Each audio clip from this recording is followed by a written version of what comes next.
going to be number 3. I have to put on some of this. Well, I don't have to. I love how it tastes like a candy cane. So we're doing a random topic in our Great American Trivia book. We already flipped to the random page. We were reading it on our live, and we got booted because of the space. So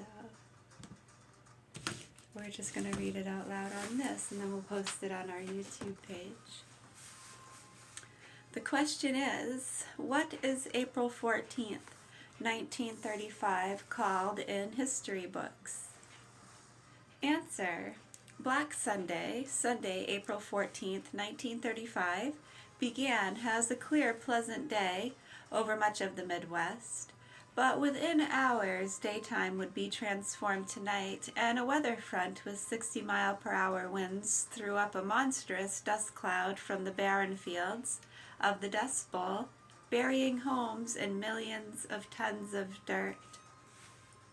People in the small towns and farms of Kansas, Oklahoma, Texas, and Colorado were used to dust storms and were ready to seal windows, doors, and every possible crack in their houses with sheets, blankets, and newspapers. But this particular storm, which came to be known as Black Sunday, was different.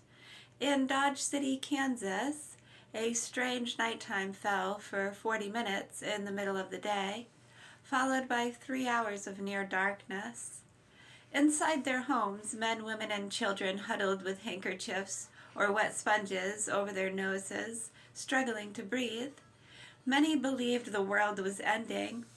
A few hours later in Chicago, the cloud dumped 3 pounds of soil for each person in the city. The next day, it blanketed New York and Washington, D.C., before sweeping out into the Atlantic. The Black Sunday storm was the worst of the Dust Bowl.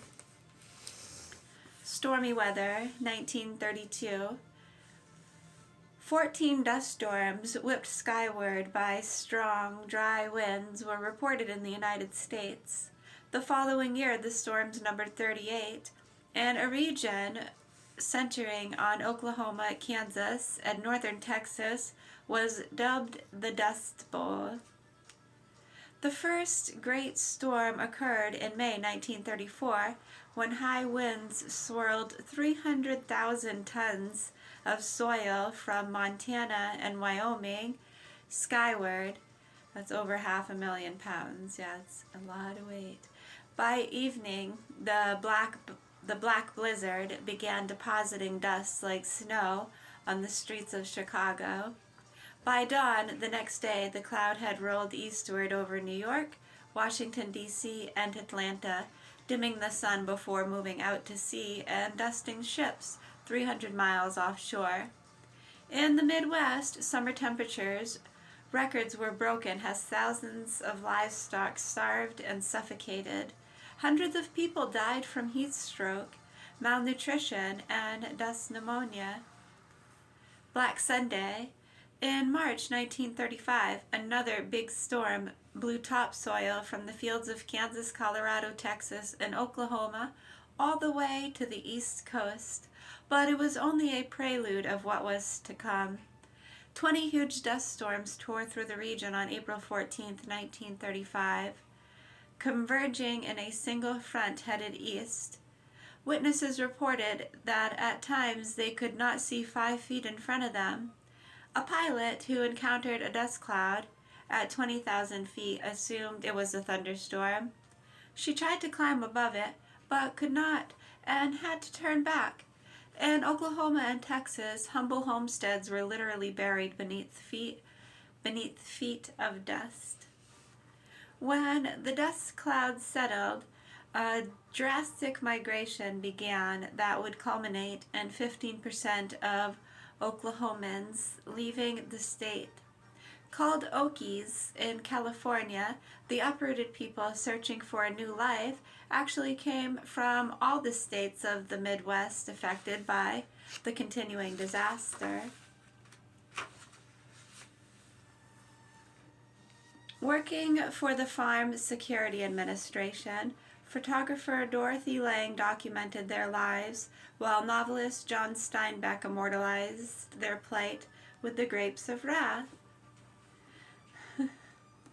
Aftermath. Black Sunday would be an impetus for change. With dirt from the storm still falling over Washington, D.C., Hugh Hammond Bennett, a soil surveyor from North Carolina, who helped found the soil conservation movement, won the support of Congress, which declared the soil erosion a national menace. Later that year, President Roosevelt signed into law the Soil Conservation Act of 1935, establishing Soil Conservation Service and the Department of Agriculture. Under Bennett's direction, an aggression campaign to stabilize the region's soil began. Roosevelt also undertook banking reforms and other agricultural policies to help rescue the plains farmers. Like the plains, like the fields. Is that what that means? One of his decisions led to the planting of more than 222,000 trees. For the next year, however, the drought continued as summer temperatures soared to 120 degrees. Sporadic rains and floods in 1937 and 1938 joined the continuing dust storms, and wintertime brought a new kind of storm called the snuster, a mixture of dirt and snow, reaching blizzard proportions. The fall of 1939 finally brought the rains that ended the drought. With new farming methods and increased agriculture demand due to World War II, the Great Plains once again became golden with wheat. You're welcome. Thank you.